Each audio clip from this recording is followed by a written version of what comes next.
Olá, amigos. É muito bom estarmos juntos mais uma vez para meditarmos a palavra de Deus. Que nesse dia a bondade do Senhor envolva cada um dos nossos passos. Nosso texto para hoje está no Evangelho de Marcos, no capítulo 8, no verso 31. Lá está escrito assim: Então começou ele a ensinar-lhes que era necessário que o Filho do Homem sofresse muitas coisas, fosse rejeitado pelos anciãos, pelos principais sacerdotes e pelos escribas, fosse morto e que depois de 3 dias ressuscitasse. Ser necessário significa que ele teria de morrer. Jesus estava dizendo aos seus discípulos que ele não podia fugir da morte. Na perspectiva de Cristo, a cruz não era uma opção, era algo inevitável. Ele tinha vindo à Terra não só para viver uma vida sem pecado, como nosso exemplo, mas para dar a sua vida em resgate de muitos. A morte de Jesus era essencial para o plano da salvação. Sem a sua morte substituinte, não haveria nenhuma salvação. Devido a essa necessidade, Jesus começou a ensinar claramente aos discípulos. No entanto, como os acontecimentos relacionados com a sua primeira tentativa mostram, iria ser muito difícil esta tarefa. Por quê? Porque tudo nos antecedentes dos discípulos era contra isso. A noção que eles tinham do Messias ensinava claramente que ele viria da posteridade de Davi para livrar em misericórdia o remanescente do povo de Deus e ao mesmo tempo destruir os seus inimigos. Os judeus não sabiam nada sobre o Messias sofredor.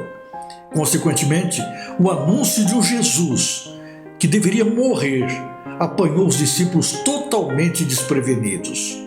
Nenhuma linha de pensamento poderia levá-los a concluir que era necessário que Cristo morresse. O Messias sofredor era na sua mente uma impossibilidade. Não estavam preparados para isso. Eles esperavam alguém que os resgatasse dos seus opressores romanos.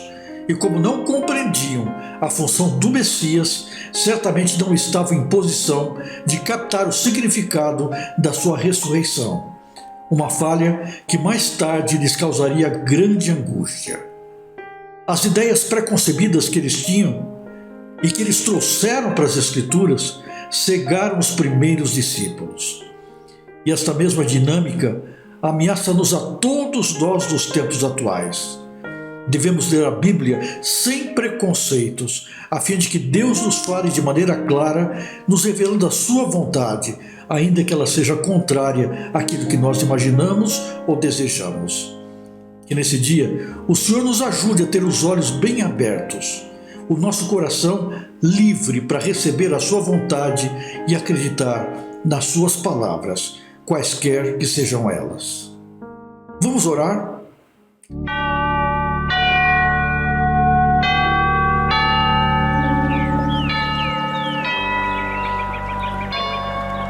Querido Pai, nesse dia nos colocamos nas suas mãos mais uma vez.